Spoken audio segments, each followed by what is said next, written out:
Cullen Avon. Sherelle had been gone a while, only going into the privy, and when I found her, I knew something had shaken her. She brushed it off, but I saw the tears and the dirt. This place twists us both, I can feel it. At breakfast, Dagar was his usual chaos, and Sandra reappeared without warning, reminding me of her request.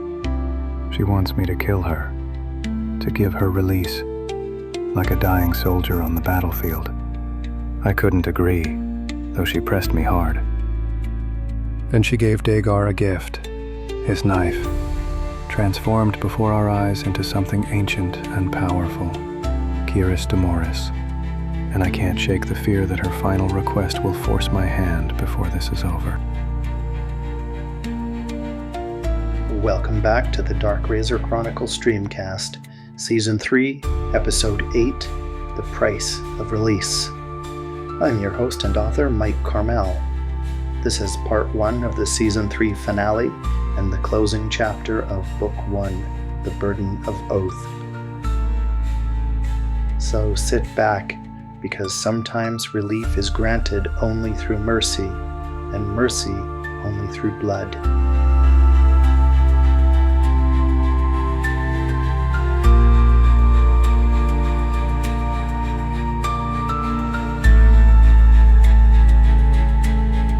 Sherelle Maldine. Sandra draws Dagger close, stroking his fur with care. In one swift motion, her hand slides over his back and pulls his worn knife from its sheath. For a heartbeat, I think she's about to end her own life. But then, in a blink, the old blade is gone, replaced with something new. The knife glows with a silver sheen, its point double-edged. The hilt gleams white like pearl, the crossguard polished brass. For a moment, it's the most magnificent blade I've ever seen. Then it dims, looking dull and commonplace again, just like the old knife had. Dagar stares at it. Oh! This is Kiris Demoris. I remember. From the first time we fought. Yes. I knew so little about it then. It was foolish of me to use it. You made me cut my palm, you little rascal. Good times. I've carried it all along? I thought you had taken it. I hid it from you, for good reason. It has a distaste for werewolves, but its hatred for my kind is unmatched. That cut nearly killed me. I remember. You could really howl in those days. There's no humor in his voice. Sandra's smile falters.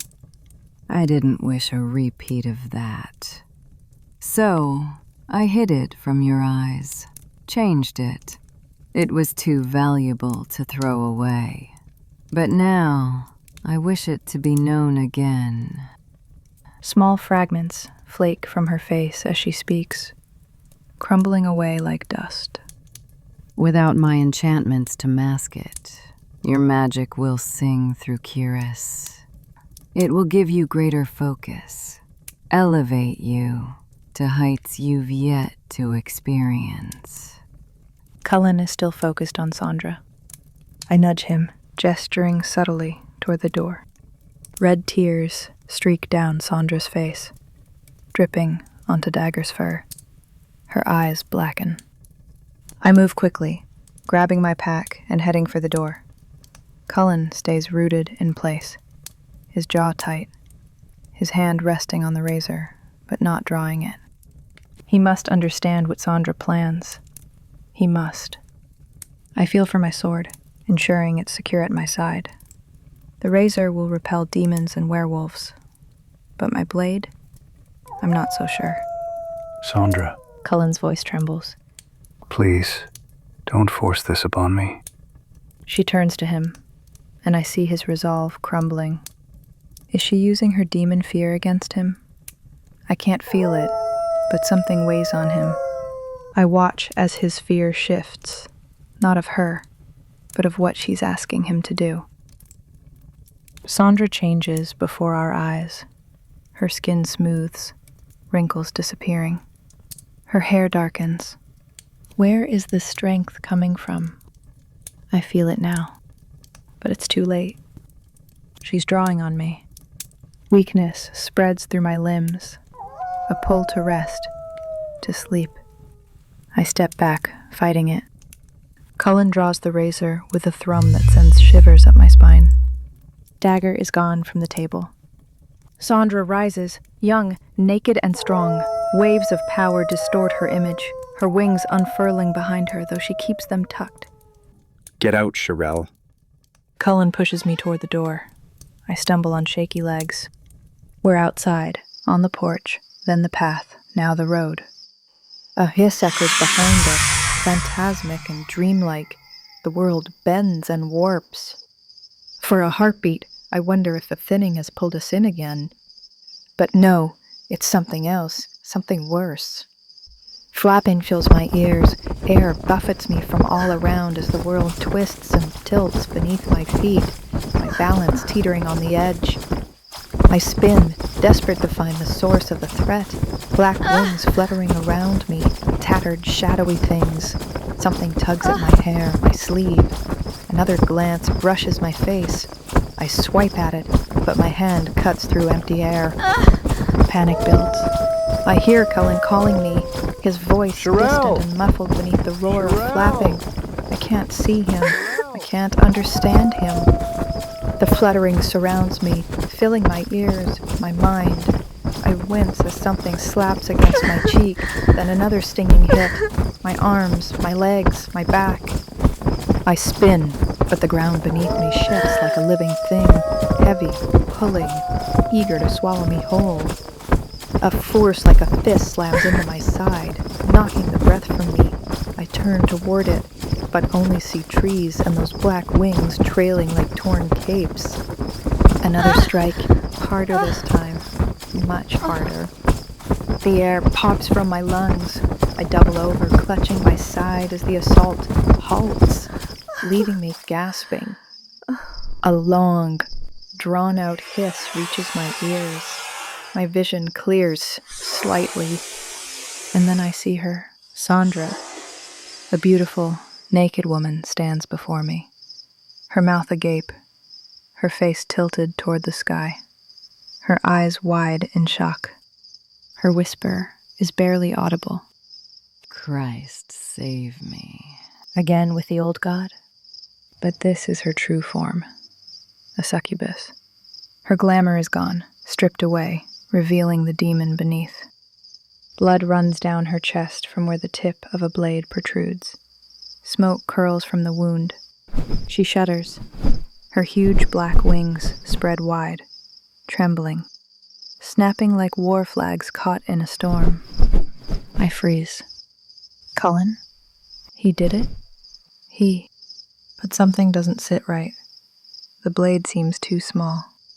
Sandra sags, her wings drooping. She stumbles, then crumples to the ground, her heavy wings collapsing atop her. Dagar, clinging to her back, all four claws dug deep into her flesh, cuirass buried hilt deep between her shoulder blades. Smoke and steam billow from the wound, rising around his small body. But Dagar isn't moving. He slides off her back and lands limply on the ground beside her. Is he dead? I glance around. Cullen is gone. I'm alone in the forest, trees encasing me. The road nowhere in sight.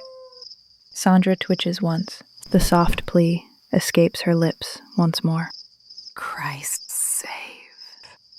Her words fade into nothing. I turn to Dagar, my heart twisting. Concern for the little creature wells up unexpectedly. He lies on his back, his tiny paws sagging, eyes half closed, mouth quivering. Oh, Dagar. Emotion hits me harder than I expected. I crouch beside him, about to pick him up, when I sense someone approaching. Cullen. He's here now, stepping through the trees. He kneels beside me, his eyes scanning me. running his hands down my arms, checking my well-being. I nod, signaling that I'm okay. He returns the nod, then shifts his attention to Dagar. The little creature lies there, like an injured animal, barely clinging to life. Cullen scoops Dagar into his arms, cradling him gently. The two nuzzle together. Cullen's steps slow as he carries Dagar away from Sandra's body, shielding the sight from Dagar. I watch them, a longing tugging at me, but I shake it away. I turn back to Sandra.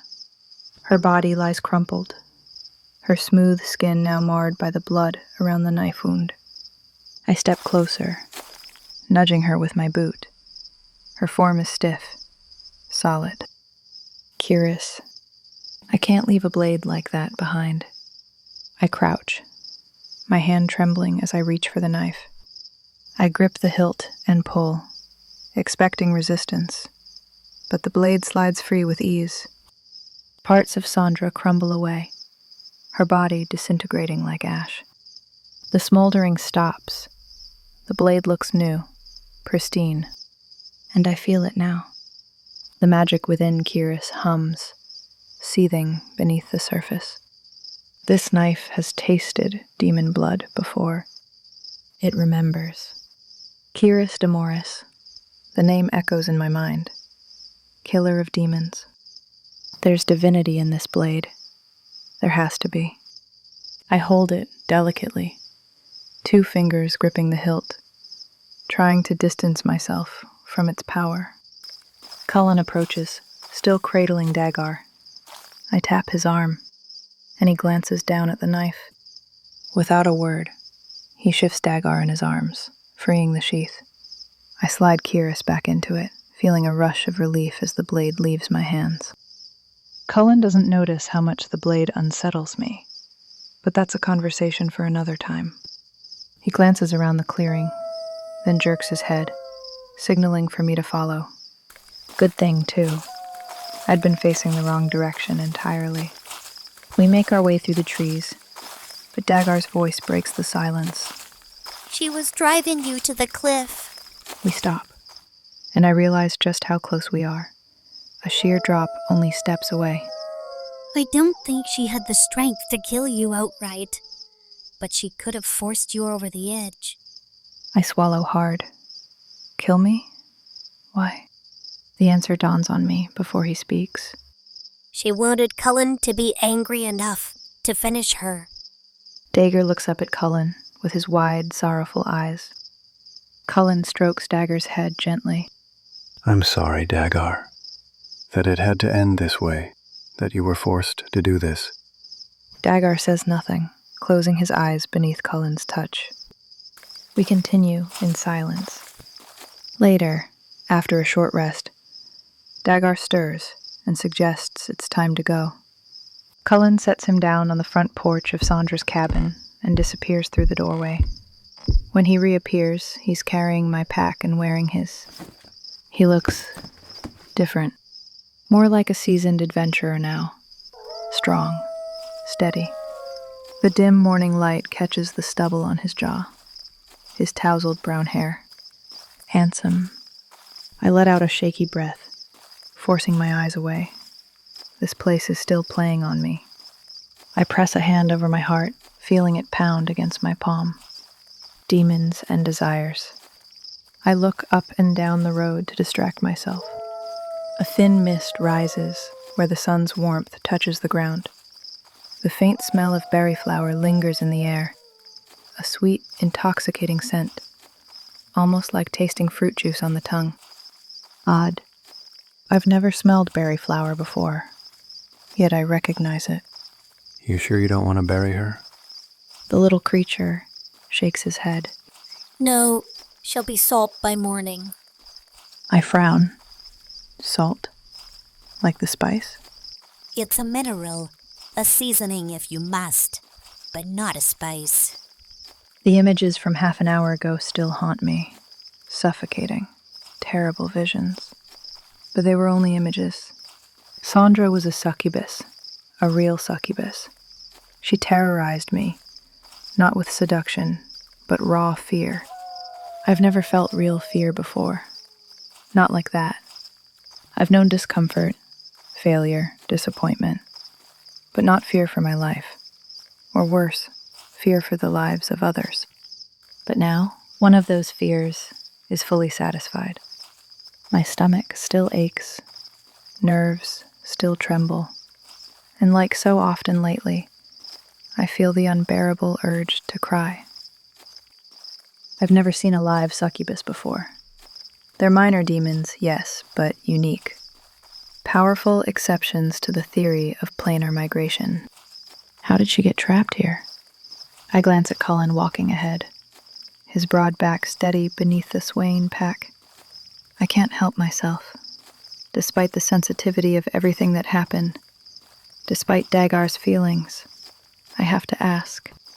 Cullen, I start, my voice soft. What did she show you? Sandra. What did she make you feel? He doesn't slow, doesn't turn. I don't wish to talk about it. Not harsh, but final, like granite. I just want to. I said I don't wish to talk about it. That's the end of it. But it's enough. I have my answer. He hadn't felt what I had. If he had, if he'd seen the horrors, the pain, the anguish, he wouldn't have red blossoming across his cheeks like scarlet roses. No, his experience had been the opposite. An erotic fantasy, no doubt. I envy him, strangely. I've never seen anything like what he probably saw. Only glimpses in the dark, by firelight maybe. Never the real thing. But I know what Sandra was. Succubi feed through emotional connections. They can sustain themselves, for a time, on the energy of emotions. Love, desire, lust. But blood is their core sustenance. She would have needed that to survive. Succubi don't care about politics or power struggles. They're simple creatures, single-minded, climbing the infernos, seeking the garden, seeking relief. That was until the circles put a stop to it. They destroyed any succubus that dared step foot in the garden. So how was Sandra here? Stuck between planes? And now that she's dead, did we kill her? Or simply send her soul back to the inferno she comes from? I sigh, shifting my pack as I watch Cullen's back sway with his easy stride. He moves like an experienced horseman, smooth and graceful. Meanwhile, I trudge along behind him, my pack bouncing, rubbing my shoulders raw, pulling in places I didn't even know existed. It's heavy, too heavy. I let out a sharp breath. Cullen stops and turns back, concern in his eyes. You all right? I nod, quickly, too quickly. His eyes narrow, critical but kind. You're not used to this, are you? Geez, what gave that away? But I've been trying so hard not to complain. I'm fine, I lie. He smiles, soft but sad. Do you want me to take some of the weight? Hells no, I yell in my head. I can manage. My voice sounds too soft, almost shy. I wince at myself. I haven't done this in a while. Drit, another lie. Cullen raises an eyebrow. I take a breath and try again. Sorry. Yes. Could you take something, if it's not too much trouble? His smile changes, broadens. It reaches his eyes, softening his whole face. And I feel it. That stupid, ridiculous flutter in my stomach. This place is doing this to me. But it still feels good. He steps behind me, his hand brushing my shoulder. Here, turn around. He lifts my pack in one smooth motion, freeing me from its weight. The relief is instant. I roll my shoulders, feeling the tension ease. Cullen sets my pack on the ground, unfastening the ties around my bedroll. The bedroll, really? He shrugs off his own pack, pulling it around in front of him. We both jump when Dagger's furry face pops up from behind Cullen's bedroll, his ears flicking. Oh, my oath. I thought you were off somewhere. Yes, I add, sarcastically. Thought we lost you. Dagger grins, unbothered. I sigh. I still don't fully trust him, but seeing how much Cullen adores the little creature, it softens me. Damn it. Demons and desires. Remember that. Cullen straps my bedroll atop his own pack, securing it tightly. Dagger, now sprawled comfortably atop the pack, latches on with his sharp claws, treating the jostling like a game. Cullen hefts the pack easily onto his shoulders, then picks up my now lightened pack. He turns back to me, offering it as if I'm a child who can't dress herself. I sigh inwardly, but turn around, letting him help. Okay. He says, lifting the pack. Put one arm through. Now the other. The pack slides back onto my shoulders, lighter, but still pressing down. Bounce it a little. I bounce it gently, feeling the straps settle. Now run your thumbs under the straps. Smooth out your clothes so nothing's bunched underneath. He kneels beside me, tying knots along the straps beneath my arms, shortening them. The weight shifts higher, balancing better on my shoulders and back. There. How does that feel? I bounce the pack again. The difference is immediate. Oh, that's much better. I can't help but laugh. The relief is so intense. He grins at me. We start walking again. The road winding ahead, rough and overgrown. Young trees, ferns, and skittering things scurry away as Cullen leads the way. Good. Let him scare them off. The path isn't improving, but my mood is. For now. I remember my first time walking in the bush. It feels like it was a week ago. I'd nearly stepped on a small, yellow and black striped snake. Oh, I'd screamed. Loud. Jumped high enough to clear a boulder and landed smack into Norak Olosis. An elf.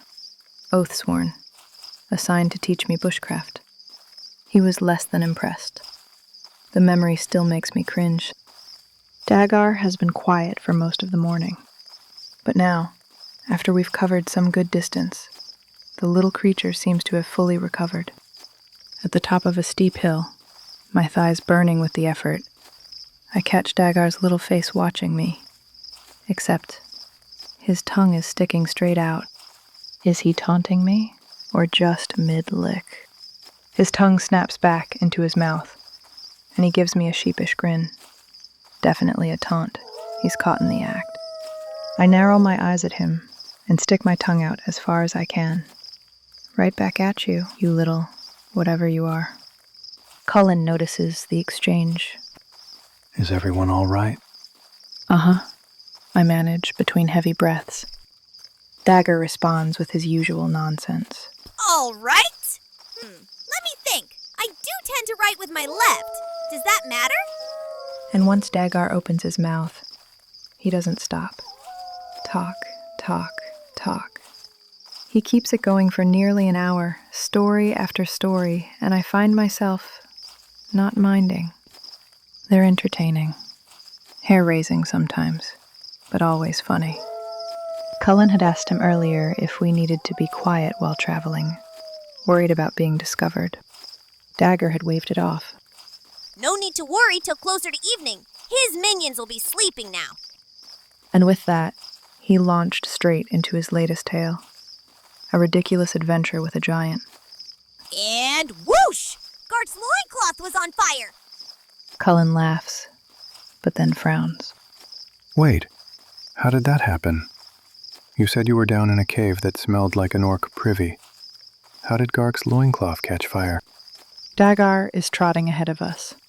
He pauses dramatically, balancing on one foot, his front legs spread wide, his gliding membranes stretched taut, making him look like a child's kite.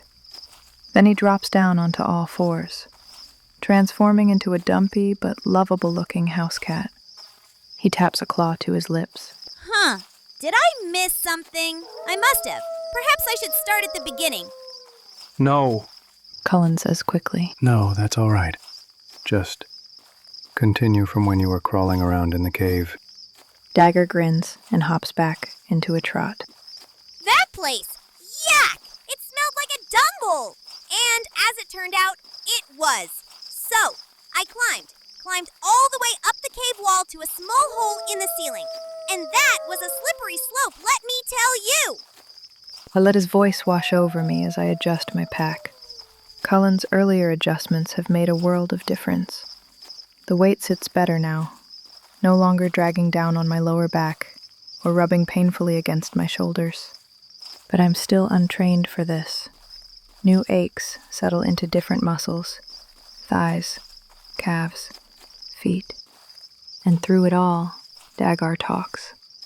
I poked my head up through the hole and realized I was looking out of Gark's privy. The fumes nearly knocked me out cold. I knew if I didn't get moving, I'd slide right back down, neck deep this time. He pauses, balancing again on one paw, this time holding the other up to his neck. That deep, no kidding! He trots ahead before adding, I could hear Gark coming. I glance at Cullen, who's walking beside me, his eyes sparkling with boyish fascination. He's actually enjoying this. And me? I'm enjoying him. Hell's this place. All I've been able to think about since we left Sandra's is Cullen. Not in a lustful way. Well, not entirely. But more like, I want him to hold me. Just hold me. To feel his arms around me, freely given. But after everything I've done, every lie, every mistake, I'd be lucky to get another smile out of him. Dagar continues, his voice growing more animated. So, I crawl out of the hole, just 3 paces from it, when Gark comes around the corner. Now, I know what you're thinking. I don't think you do. Dagar crows, tapping his nose knowingly. But I think it's best you forget what I said about the revolt of Damon Yar. I don't think you mentioned the revolt. Exactly! Dagger winks. So, I drop where I stand. Obvious hiding spot, dead squirrels and raccoons everywhere. I go flat on my back, tongue out, googly-eyed, when Gark walks right by me to squat over the hole. Dagger demonstrates, crossing his eyes and sticking his tongue out in a ghastly face. Cullen bursts out laughing. I can't help but smile, too, despite myself. Now, I probably don't need to describe how much a giant can excrete, but I'll say this. You really don't need to describe it. I was impressed. But the smell! Whew! Let me tell you. Please don't. I remember it like it was yesterday. But of course, it wasn't yesterday. Yesterday I met you guys. So obviously it wasn't yesterday. That was a whole different smell. Cullen just stares at him, grinning and shaking his head. I stare at Cullen. Hells, what am I doing? Dagger carries on, oblivious. So I'm lying there, tongue out, trying not to pass out, when Tanbar, the barbarian king, comes out of nowhere. I swear, it was like he'd been hiding in the hair on Gark's back. Dagger stops walking, pondering this. Actually, maybe he was hiding there. All that muck and grime, it would have made for excellent camouflage. He shrugs and continues. Anyway, I could tell you stories about Tanbar, like the time he foolishly used a flaming torch around Gark's privy. Man, that was a howler!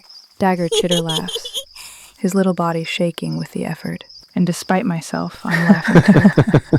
Cullen's laughter mixes with mine.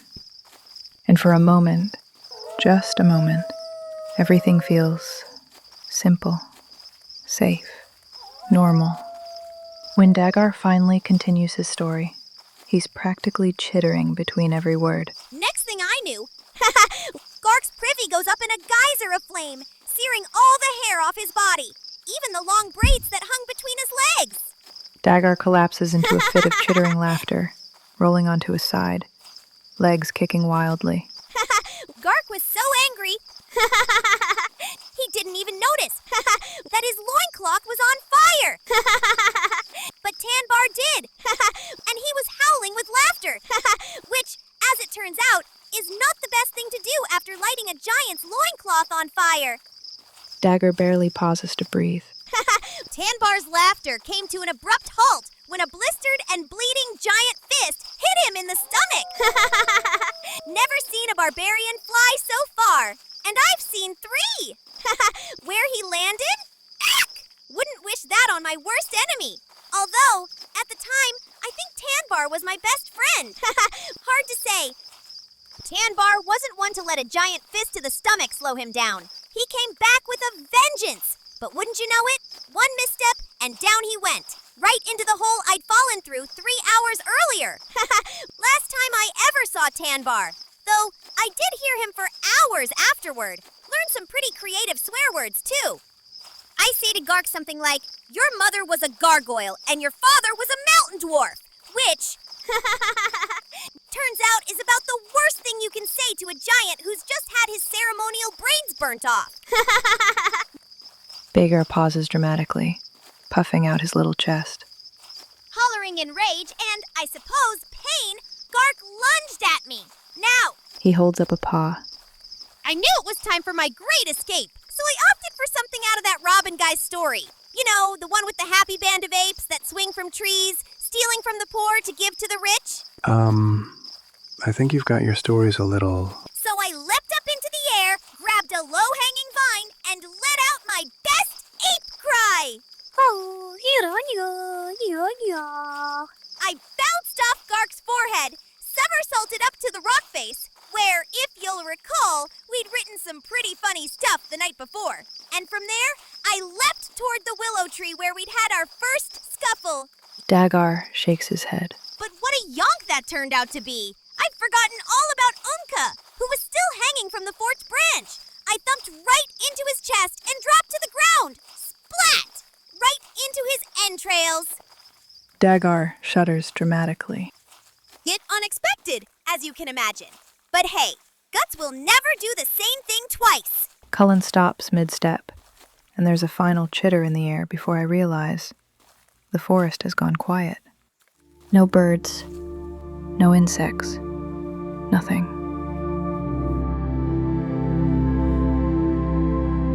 You've been listening to the Dark Razor Chronicles Streamcast, Season 3, Episode 8, The Price of Release.